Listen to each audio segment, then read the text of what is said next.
আসসালামু আলাইকুম, নমস্কাৰ। আজি ছ'চিয়েল মিডিয়াত আহিবলগীয়া হ'ল। ছ'চিয়েল মিডিয়াত অহাৰ মূল কাৰণটো হ'ল, উদ্দেশ্যটো হ'ল ধলপুৰৰ উচ্ছেদিত পৰিয়াল মাগুৰমাৰীত পুনৰ সংস্থাপিত কৰা। পৰিয়ালখিনিৰ আজি দুৰ্দশা, ভয়ানক দুৰ্দশা। চৰকাৰে ধলপুৰত উচ্ছেদ কৰি মানুহখিনিক এই গৰুখুটি প্ৰকল্পৰ এডোখৰ মাটিত কেম্প বনাই ৰাখিছিল। আৰু তেতিয়াৰ তাতে বহুত আন্দোলন হৈছিল। মানুহখিনিৰ এটাই কথা আছিল, আৰু আন্দোলনত মানুহ মৰিছিল। তেতিয়াৰ মানুহৰ এটাই বক্তব্য আছিল যে সংস্থা আমাক উচ্ছেদ কৰক, চৰকাৰী মাটি চৰকাৰে ল'ব, কিন্তু আমাক এটা সংস্থাপন কৰক। আৰু সেইটো লৈয়ে আন্দোলন হৈছিল। চৰকাৰে মানি লোৱা নাছিল, আৰু আন্দোলন হৈ মানুহ মৰিছিল। তাতে চবেই জ্ঞাত। আৰু গুলিয়াগুলি হোৱাৰ পিছত তেতিয়া চাৰ্কল অফিচাৰ কমলজ্যোতি শৰ্মা ডাঙৰীয়া আৰু চতিয়াৰ বিধায়ক গৰুকুটি প্ৰকল্পৰ অধ্যক্ষ পদ্ম হাজৰিকা ডাঙৰীয়া ৰাইজৰ লগত কথা পাতি সেই অঞ্চলতে এডোখৰ মাটি দিছিল। গৰুকুটি প্ৰকল্পৰ আণ্ডাৰতে এডোখৰ মাটি দিছিল, যে ইয়াতে কেম্প বনাই থাকা তোমালোকে, আৰু আমি বিহিত ব্যৱস্থা পিছত কৰিম। কিন্তু ৰাইজৰ এটাই দাবী আছিল, এই বিহিত ব্যৱস্থা আমাক ধলপুৰতে কৰিব লাগিব। লাগিলে 1 বিঘাকে মাটি আমাক নালাগে, আধা বিঘাকে দিয়ক, কিন্তু ধলপুৰত দিয়ক আমাক, আমি বাহিৰত নাযাওঁ। কিন্তু চৰকাৰে কোনো পধ্যেই নামানিলে। আজি 3 বছৰমান তাতে মানুহখিনিক থৈ মুখ্যমন্ত্ৰী ডাঙৰীয়াৰ আদেশ মৰ্মে, নিৰ্দেশ মৰ্মে দৰং জিলা প্ৰশাসনে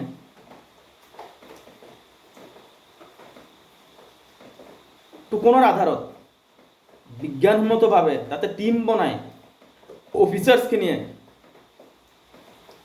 তাতে পৰীক্ষা নিৰীক্ষা কৰি টোকন দিছিলে। এই টোকনৰ আধাৰত প্ৰত্যেক ঘৰ মানুহক টোকন দিয়া হৈছিল। এই টোকনৰ আধাৰত পূব মঙ্গলদৈ, দৰং জিলাৰ পূব মঙ্গলদৈ চাৰ্কলৰ আণ্ডাৰত মাগুৰমাৰী অঞ্চলৰ আৰু দলগাঁও চাৰ্কলৰ আৰিমাৰী, শ্যামপুৰ, খেৰণি তেনেকুৱা অঞ্চলত এই মানুহখিনিক পুনৰ সংস্থাপিত কৰা হয়। আৰু এজন দুজন মানুহে নহয়, তাতে CRPFৰ জোৱান, পুলিচ প্ৰশাসন মিলি মণ্ডল, SDC, ADC ছাৰো তাতে নিয়োগ হৈ আছিলে। এটা টিম বনাই, বৃহৎ আকাৰৰ টিম, এটা এজন দুজন নহয়, 50-60 জনীয়া এটা টিম বনাই চৰকাৰী মাটি অধিগ্ৰহণ কৰি ধলপুৰৰ উচিত পৰিয়ালখিনি সংস্থাপিত কৰিছিল। এবিঘা মাটি দিয়ে টোকনৰ আধাৰত। চিপাঝাৰ চাৰ্কলে পৰীক্ষা নিৰীক্ষা কৰি টিম বনাই ঘৰে ঘৰে পৰীক্ষা নিৰীক্ষা কৰি টোকন দিছিলে। টোকনৰ আধাৰত এবিঘাকে মাটি এই অঞ্চলত মাগুৰমাৰী, দৰং জিলাৰে মাগুৰমাৰী, শ্যামপুৰ, আৰিমাৰী, খেৰণি আদি অঞ্চলত এবিঘাকে মাটি দিছিল।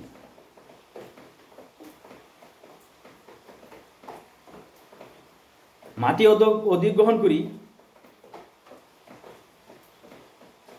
মানে ফিতা জোখ মাপ কৰা, মিটাৰ ফিতাৰে জোখ মাপ কৰি এবিঘাকে মাটি দিছিল।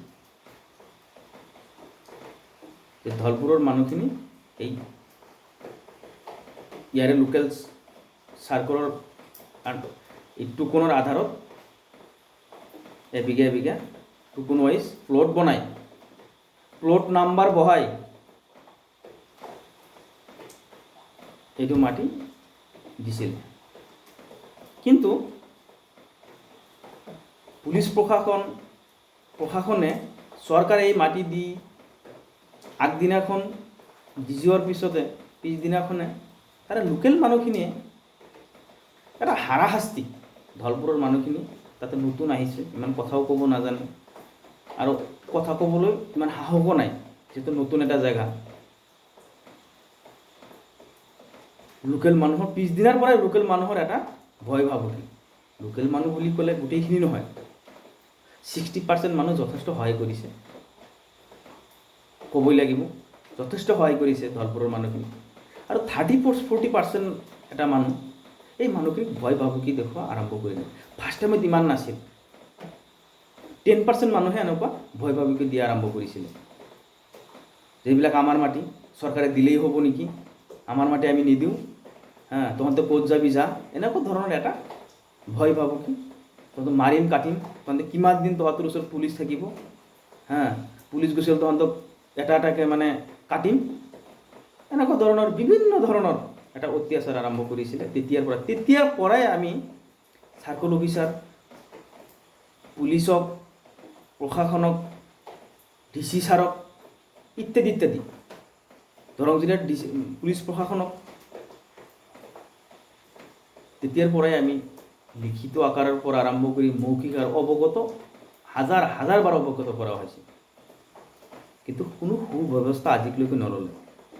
আজি এবছৰ পাৰ হৈ গ'ল, আজি এনেকুৱা ধৰণৰ এটা ভয়ানক পৰিস্থিতি আৰম্ভ হ'ল। এতিয়া এই 10%ৰ পৰা 40% প্লটত আজি ভয় ভাবুকি আৰম্ভ হৈ আছে।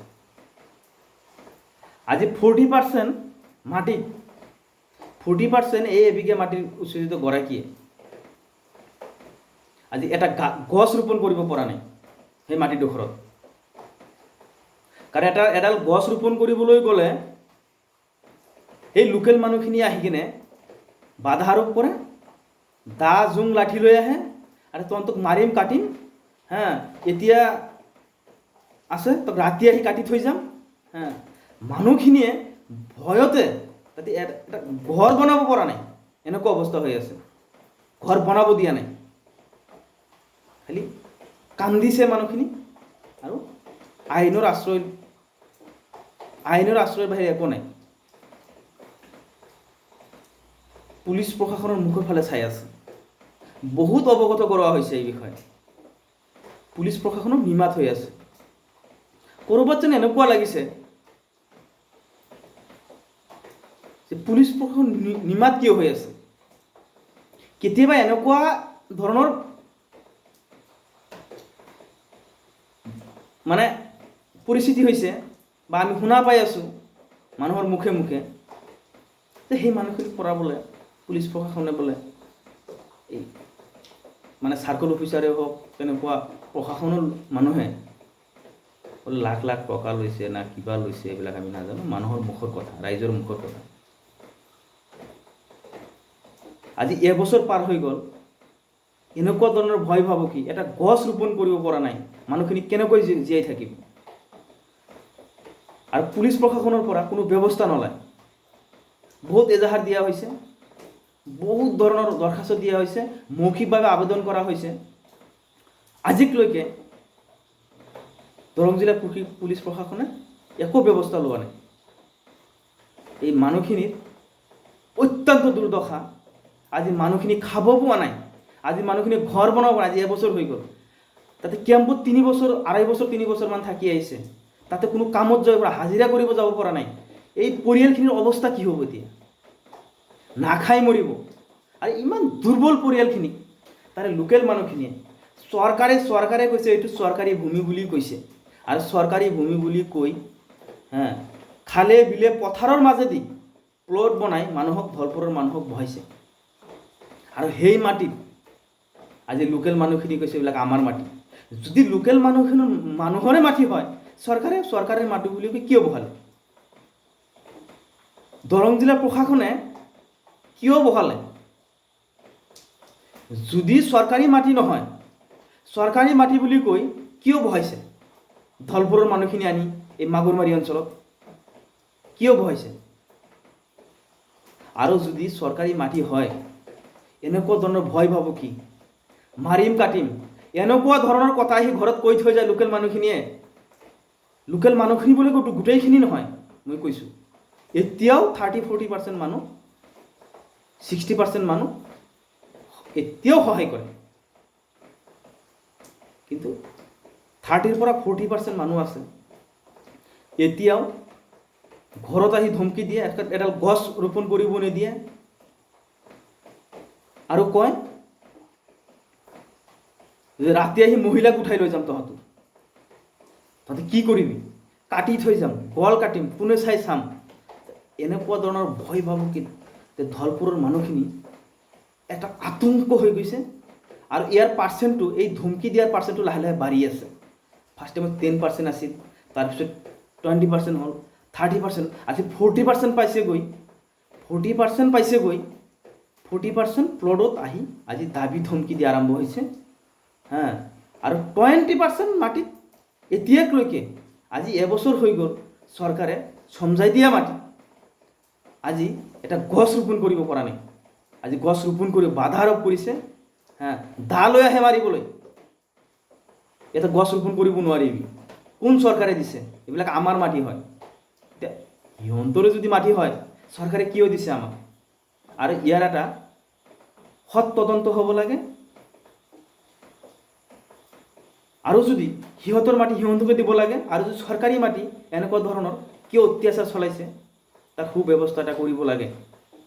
আজি এবছৰ ধৰিয়ে আমি ভয়ে হওক ভাবুকিৰে থাকি হ'লেও, শান্তত থাকি হ'লেও আইন হাতত তুলি লোৱা নাই ধলপুৰৰ মানুহে আজিলৈকে, আৰু নলয়ও, আৰু লোৱাৰ সাহসো নাই ধলপুৰৰ মানুহৰ আইন হাতত তুলি ল'বলৈ। আজি মানুহখিনিৰ উপায় নাইকিয়া হৈ গৈছে। দৰং জিলা পুলিচ প্ৰশাসনক, DC মহোদয়ক, SP ছাৰক মই এটা অনুৰোধ জনাম, ইয়াৰ এটা সুব্যৱস্থা কৰক। আপোনালোকে যদি এটা সুব্যৱস্থা নকৰে আমাৰ আৰু উপায়হীন, উচ্ছেদিত পৰিয়ালখিনি উপায়হীন। আৰু সুব্যৱস্থা কৰিব নোৱাৰিলে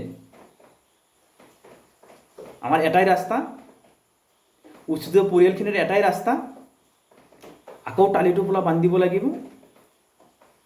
নহ'লে আমি ধলপুৰলৈ যাব লাগিব, নহ'লে দিছপুৰলৈ ৰাওনা হ'ব লাগিব। আৰু দিছপুৰলৈ ৰাওনা হ'বলৈ উচ্ছেদিত পৰিয়ালখিনিয়ে অলৰেডি সাজু হৈছে। আপোনালোকে যদি সুব্যৱস্থা নকৰে এই উচ্ছেদিত পৰিয়ালখিনিয়ে দিছপুৰলৈ যাবই। কিয়? মুখ্যমন্ত্ৰীৰ আদেশত, মুখ্যমন্ত্ৰীৰ নিৰ্দেশ মৰ্মে দৰং জিলা প্ৰশাসনে ধলপুৰ উচ্ছেদিত পৰিয়ালক তন্নকৈ পৰীক্ষা নিৰীক্ষা কৰি টোকন দিয়াৰ আধাৰত চৰকাৰী ভূমি অধিগ্ৰহণ কৰি ধলপুৰৰ ৰাইজক দিছিল মুখ্যমন্ত্ৰীৰ নিৰ্দেশ মৰ্মে। আপোনালোকে যদি কোনো সুব্যৱস্থা নলয় আমি মুখ্যমন্ত্ৰীলৈকে যাম। আৰু আমাৰ এটাই ৰাস্তা, মুখ্যমন্ত্ৰীয়ে যদি আমাক, হিমন্ত বিশ্ব শৰ্মা ডাঙৰীয়াই যদি আমাক সুব্যৱস্থা কৰিব, নহ'লে আমাক তাতে গুলিয়াই মাৰিব, নহ'লে আমি তাতে ৰাস্তাত পৰি মৰিম। আমাৰ কথা এটাই। আৰু ধলপুৰৰ ৰাইজক এটাই অনুৰোধ জনাইছোঁ, আপোনালোকে বিৰক্ত নহ'ব। লোকেল মানুহে যিমানো দাবী ধমকি দিলেও আপোনালোকে অলৰেডি মাৰিছে। এঘৰ দুঘৰক নহয়, বহুত ঘৰ মানুহক লোকেল মানুহে মাৰিছে এই মাটিত থকাৰ কাৰণে। এই চৰকাৰে ভূমিত থকাৰ কাৰণে, যিটো আমাৰ ভূমি বুলি কোন চৰকাৰে দিছে, চৰকাৰে কিয় দিব বুলি কৈ বহুত মানুহক মাৰধৰো কৰিছে।